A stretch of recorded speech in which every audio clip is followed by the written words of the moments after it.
আসসালামু আলাইকুম বন্ধুরা, আমি Ayesha. Welcome to my channel.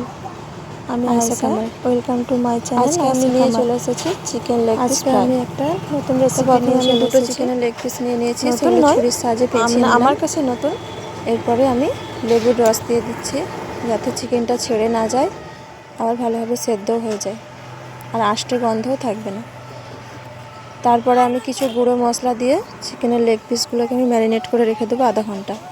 লবণ দিয়ে দিলাম, হলুদ গুঁড়ো, লঙ্কা গুঁড়ো, গোলমরিচের গুঁড়া, জিরা গুঁড়া আর কর্নফ্লাওয়ার।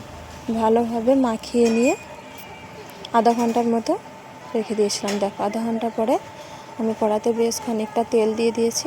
এরপরে চিকেন লেগ পিসগুলো ভালোভাবে আমি উল্টে পাল্টে ফ্রাই করে নেব।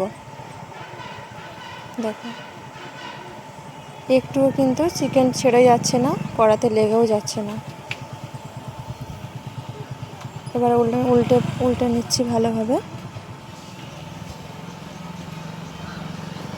দেখো, আমি কিন্তু গ্যাসের ফ্লেমটা একদম লো হিটে রেখেছি। বেশি আঁচ দিলে ওপর থেকে মশলাগুলো পড়ে যাবে, কিন্তু মাংসটা সেদ্ধ হবে না। তো দেখো, আমার হয়ে গেছে। আমি এবার তুলে নিচ্ছি। তুলে নিয়ে একটু যাতে দেখতে ভালো লাগে, তার জন্য আমি রিং সাইজের পেঁয়াজ কেটে আমি একটু ডেকোরেশনটা করে নিচ্ছি। দেখো, দেখতে দারুণ হয়েছে, খেতেও কিন্তু দারুণ হয়েছে।